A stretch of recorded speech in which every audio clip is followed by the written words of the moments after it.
আল্লাহ নবী সাহাবী হযরতে আবু দারদা রাদিয়াল্লাহু আনহু বর্ণনা করছেন আল্লাহ নবী আমার এক তারিখে হাঁটছেন আমি আবু দারদা আমি নবীর সাথী হয়ে গেলাম নবী আমার হাঁটতে হাঁটতে হাঁটতে হাঁটতে অপর একজন সাহাবী হযরত আবু আমির আনসারী রাদিয়াল্লাহু আনহুর বাড়িতে গিয়ে হাজির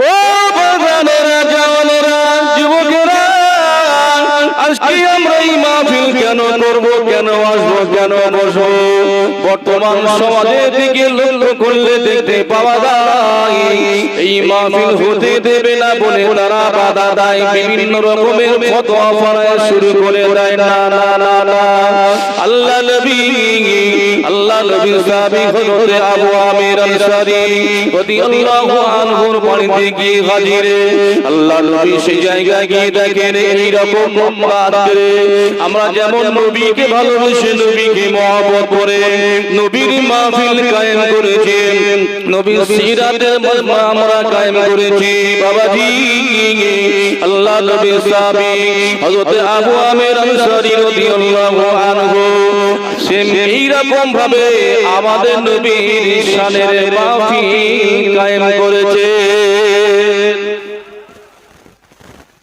বলে কোনো মান নেই বেকার সব করে বেকার করে নিয়ামতুল কুবরা ওই কিতাব খুললে পাওয়া যাবে আল্লাহ নবী সেই জায়গায় গিয়ে দেখে নবী সাহাবী আবু আমির আনসারী রাদিয়াল্লাহু আনহু তিনি কিছু সংখ্যক মানুষদেরকে নিয়ে নবীর সিরাত আলোচনা করছেন সিরাত মানে নবীর জীবন আদর্শ নিয়ে তিনি আলোচনা করছেন আমরা নবী দিবস বলি নবী দিবস যাকে বলি আমরা জি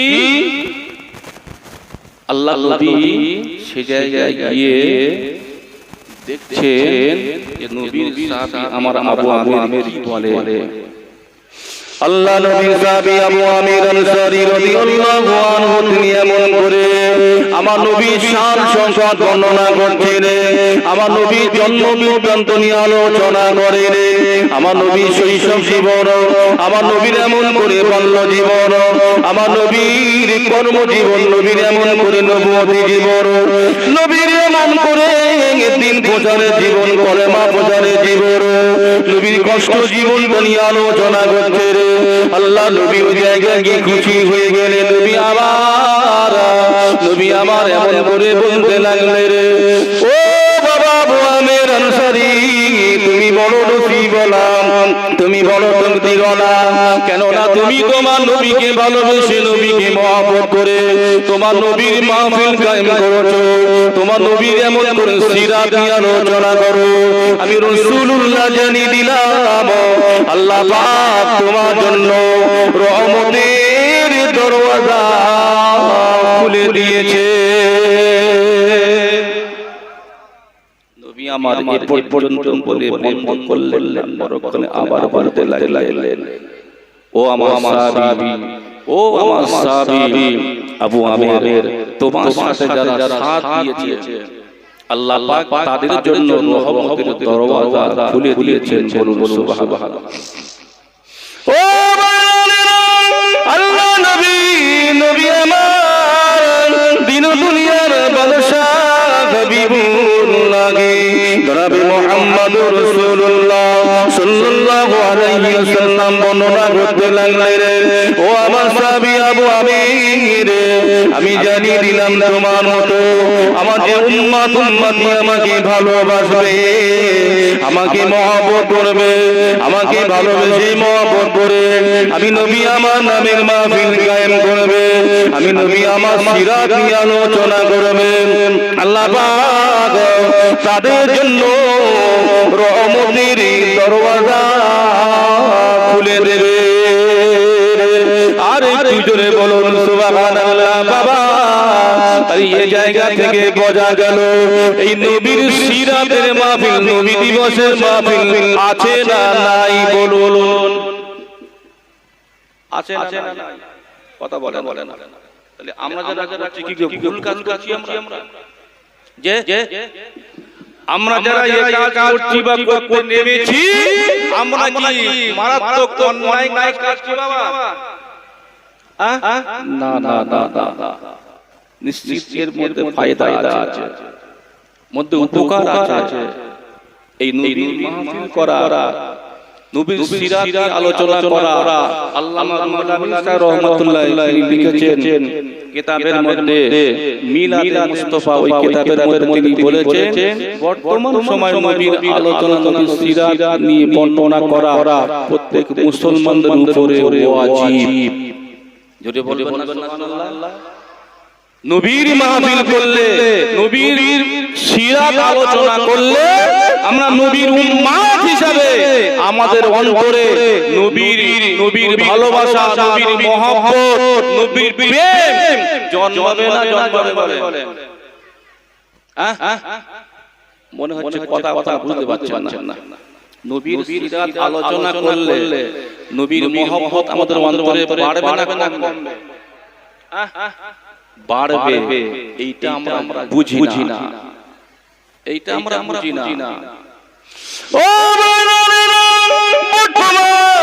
সমাজের দিকে দেখতে পাওয়া যায়, এমন করে তাসের হাতটা বেড়ে গেল, জুয়ার হাতটা বেড়ে গেল, এর বিরুদ্ধে কোনো ফতোয়া নাই।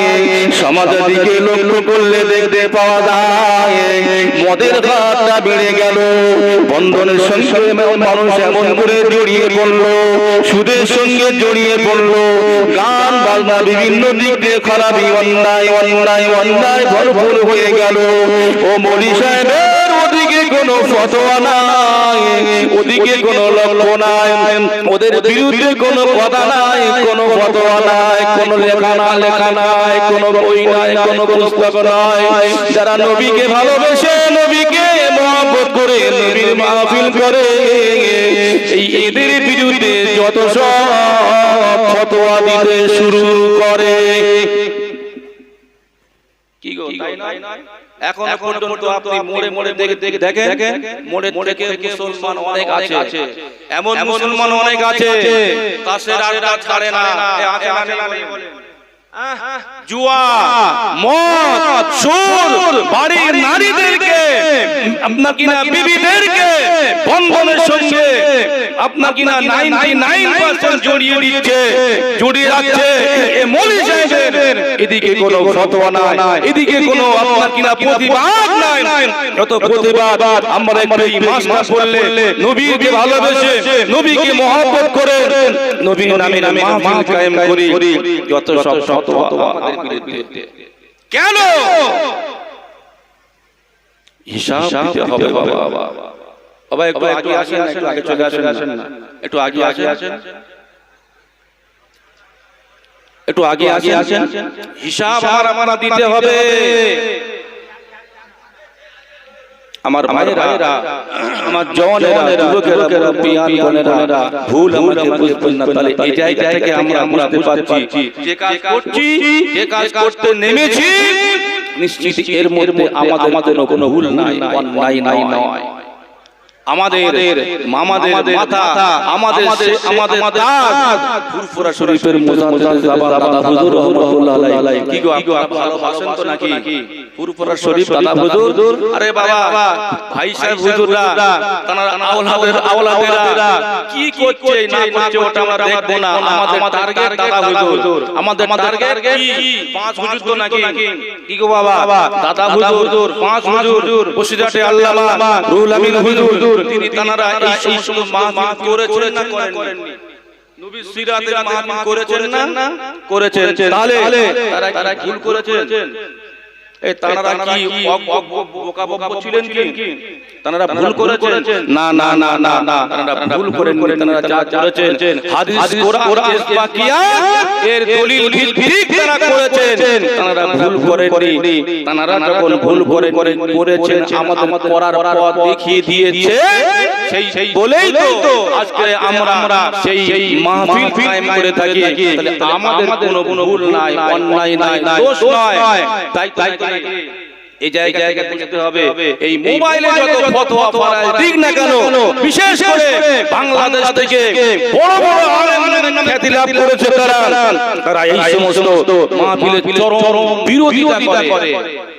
কেন কেন কেন কিছু হবে না, কিছু হবে না, আরো গোনা হবে না বাবা, ভুল হচ্ছে, অন্যায় হচ্ছে। ও আল্লাহ নবী আমার, আল্লাহ নবীর সাহাবী আবু আমির আনসারী রাদিয়াল্লাহু আনহুর ঘর থেকে বেরিয়ে পড়লেন। নবী আমার অপর একজন সাহাবী হযরত আব্বাস রাদিয়াল্লাহু আনহু, আব্দুল্লাহ ইবনে আব্বাস রাদিয়াল্লাহু আনহুর বাড়ি থেকে হাজির। আল্লাহ নবীর সাহাবী আব্দুল্লাহ ইবনে আব্বাস রাদিয়াল্লাহু আনহু আমার নবীর নামের মাহফিলটা করেছিলেন। নবীর সিরাত নিয়ে আলোচনা করছিলেন, নবীর সিরাত নিয়ে আলোচনা করছিলেন।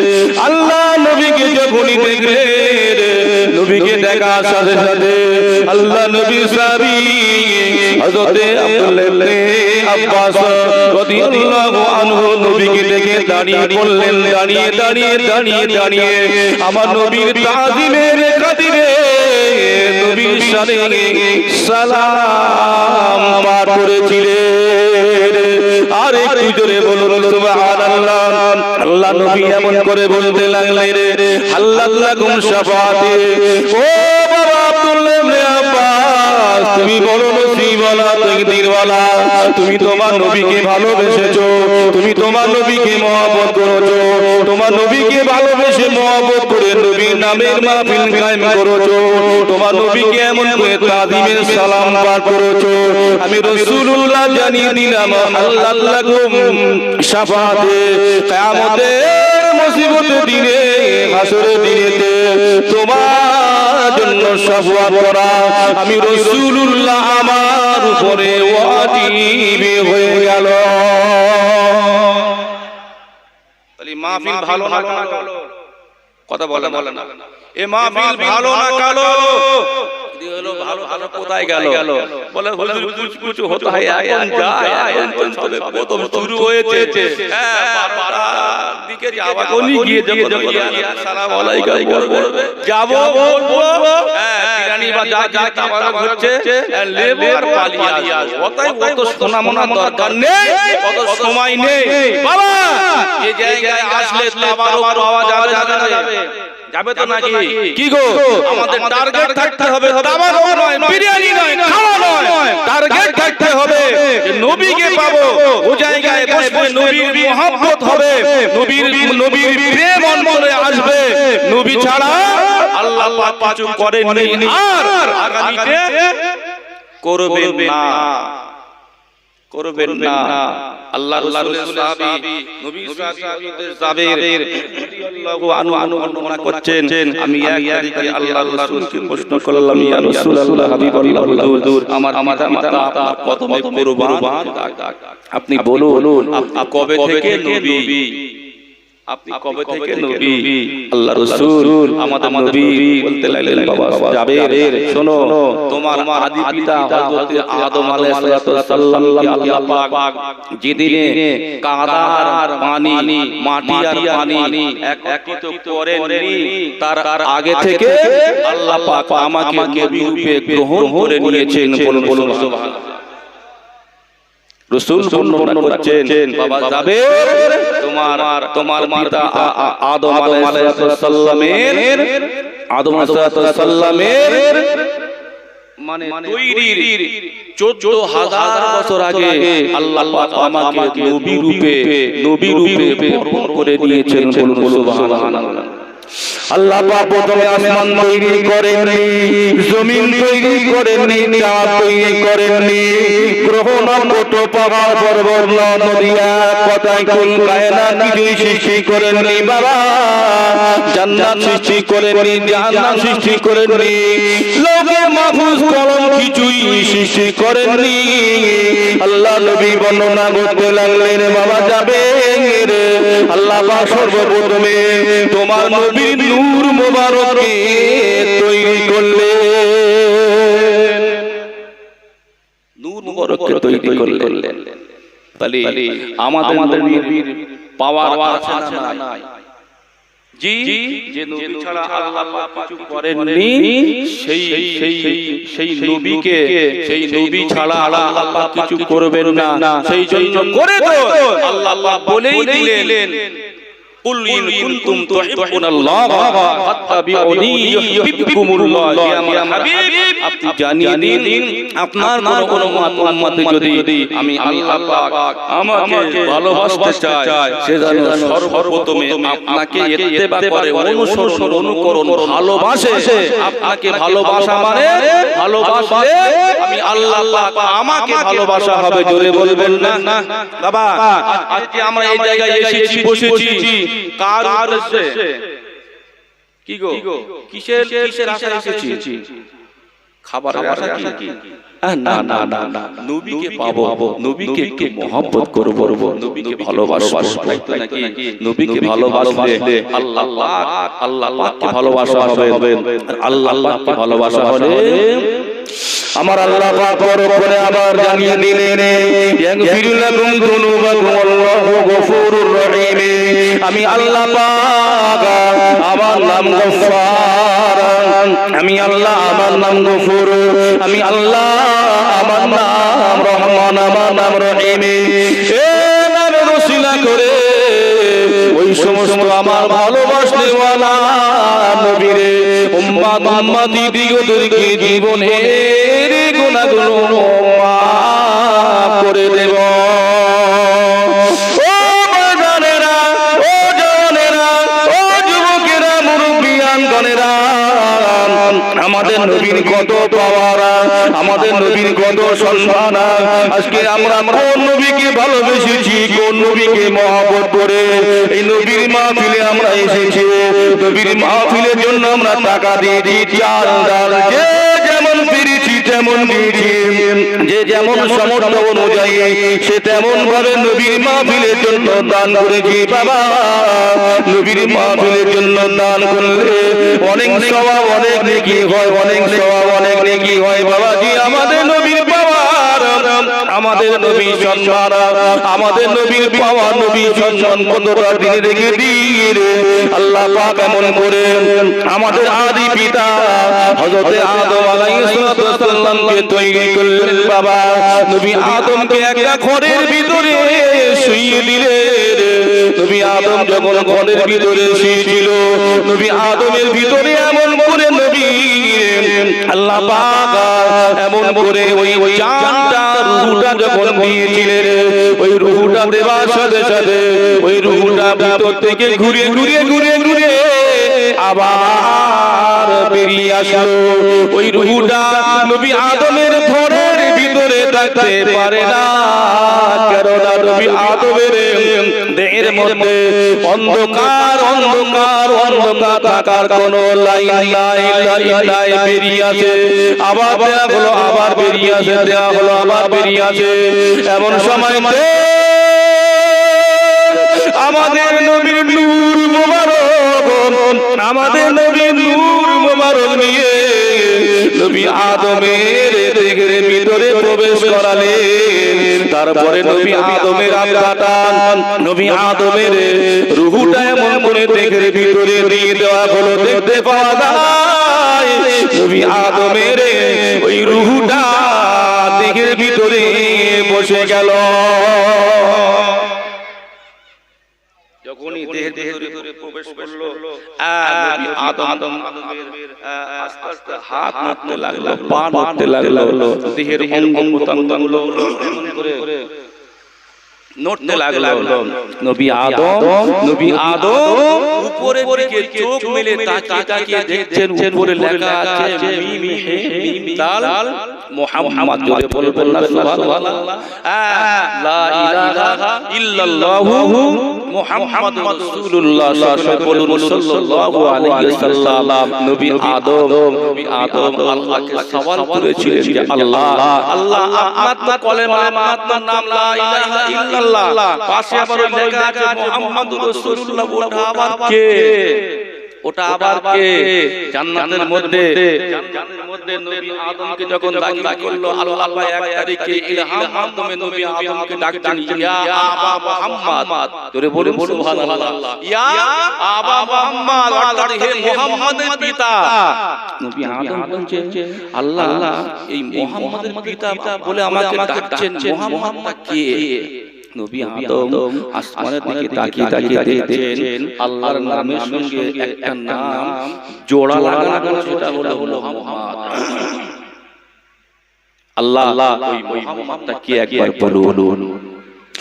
ও বাংলার জনেরা, যুবকেরা, আল্লাহ নবী আদম আলাইহিস সালাম বলি, আল্লাহ পাকে সওয়াল করলেন, আমার আল্লাহ পাক বলতে থাকেন, আমার নবী আদম ওই মুহাম্মদ অন্য কেউ নয়, ওই মুহাম্মদটা হলো আমার প্রিয় নবী, আমার খাস নবী, আমার প্রিয় নবী, আমার নবী আদম। শুনে রেখে দাও, আমি ওই মুহাম্মদকে যদি সৃষ্টি না করতাম, আমি আল্লাহ পাক, তুমি নবী আদম, তোমাকেও সৃষ্টি করতাম না। আর এই জোরে বলুন সুবহানাল্লাহ। বাবা, আজকে আমরা বড় মুসিবতওয়ালা, তকদীরওয়ালা, কেননা আজকে আমরা সেই নবীকে ভালোবেসেছি, নবীকে মহব্বত করেছি, সেই নবীকে ভালোবেসে সেই নবীকে মহব্বত করে জায়গায় এসেছি, বসেছি। নিশ্চিত নবীর খাতিরে আমাদের অনেক পাওয়ার, অনেক দাম, অনেক নাম, অনেক সম্মান। যে যেমন ফতোয়া দিক বা না দিকে ওদিকে খেয়াল করবেন না, খেয়াল করার আপনার কিনা সময় নাই। একটা টার্গেট রাখুন, আমাদের পীর মুর্শিদ মুস্তাফিদ জামান আলা হযরত দাদা হুজুর রহমাতুল্লাহ আলাইহি, তিনি যে কাজ করেছেন, যে কাজের আদেশ দিয়েছেন, আমরা তার ভক্ত অনুরক্ত, আমরা সবাই মিলে সেই কাজটা করব। বলুন ইনশাআল্লাহ। নারায়ে তাকবীর, জোরে বলুন না নারায়ে তাকবীর। জনাব হযরত মাওলানা সিফাতুল্লাহ সাহেব, জনাব হযরত মাওলানা মুফতি সিফাতুল্লাহ সাহেব, উলামায়ে কিরামগণ, শ্রোতা বৃন্দ, নারায়ে তাকবীর। আমার ভাই ভাইজিরা, প্রথমে বলেছিলাম অ্যাকচুয়াল ওয়াজে নিয়ে আমি বসিনি, কেবল খালি একটু আপনাদের দোয়া নেবার আশা নিয়ে এসেছিলাম। আমার বড় ভাই, আমার কাছের মানুষ, ভাই আমার এলাকায় এসেছে, আমাদের ভাই ফোন করলেন, ভাই আপনার এলাকায় যাচ্ছি, আমি হয়ে যাব।